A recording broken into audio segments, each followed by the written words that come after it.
Dictation start now. Section 266 states that transport vehicle means a public service vehicle, a good carriage, an educational institution bus, or a private service vehicle. Section 66 stipulates necessity for permits.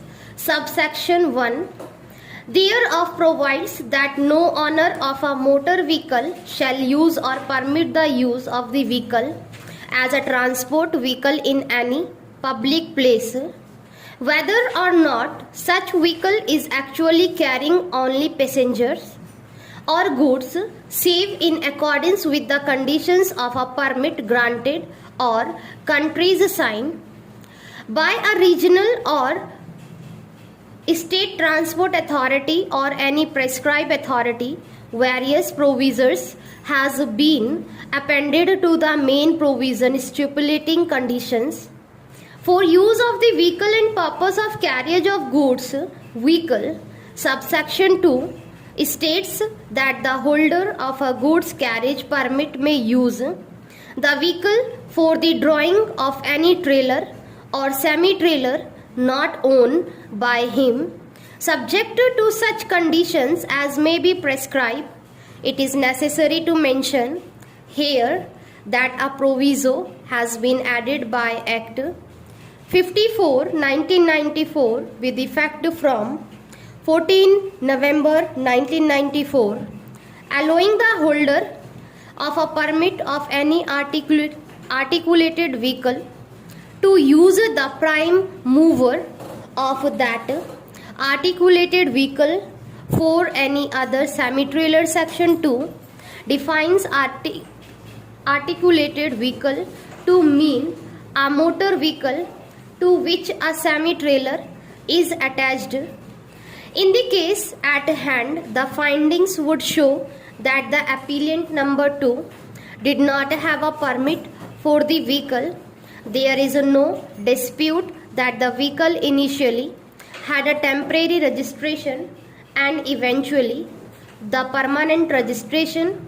It is the stand of the appellants that the tribunal and the High Court did not appreciate that the chassis of the vehicle was sent to the body where the body of the truck was fabricated, and when the vehicle was driven out of the work shop, which point of time it met with an accident.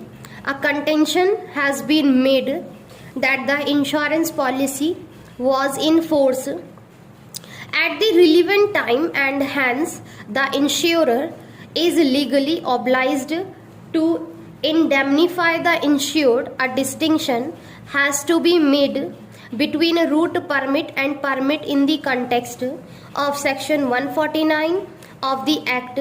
Section 149 provides the grounds that can be taken as defense by the insurer. It enables the insurer to defend on the ground of a breach of a specific condition. The vehicle may not be permitted to ply for hire or reward for organized racing and speed testing or for a purpose not allowed by the permit.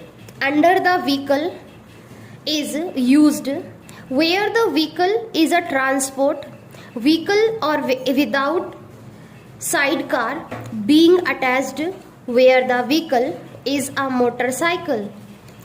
That apart, it also entitles the insurer to raise the issue pertaining to a condition that excludes driving by a named person or persons or by any person who is not duly licensed or by any person who has been disqualified for holding or obtaining a driving license during the period of disqualification, or that excludes liability for injury caused or contributed to by conditions of war, civil war, riot or civil commotion A further defense that can be availed of by the insurer is that the policy is void on the ground that it has been obtained by of the material fact or by representation of act which is false in the material particular on a perusal of the written statement filled by the owner and the driver. It is evident that the factum of accident having been caused by the vehicle in question had been denied.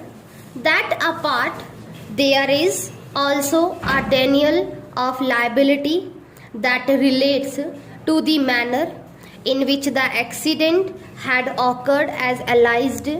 In the claim petition, it was the specific assertion of the insurer before the tribunal that the vehicle was running in contravention of the provisions of the Act, for it did not possess a route permit. The tribunal, on the basis of the materials brought on record, to the effect that the route permit was issued on 27th February 2013 and the accident occurred on 19th February 2013, written a finding that the vehicle in question did not have the permit as stated earlier. The High Court has affirmed the same learned counsel for the appellant would submit that in the obtaining factual matrix, the breach would not exonerate the insurer from satisfying the judgment and an award in terms of section 149 of the Act. He has drawn inspiration from the decision of a 3-judge bench in National Insurance Co. Limited, V. Swaran Singh and others. In this sad case, the court was dealing with the interpretation of section 149, as the proviso appended to subsections 4 and 5 of section 149 of the Act. The issue certainly pertain to the necessity of having a driving license.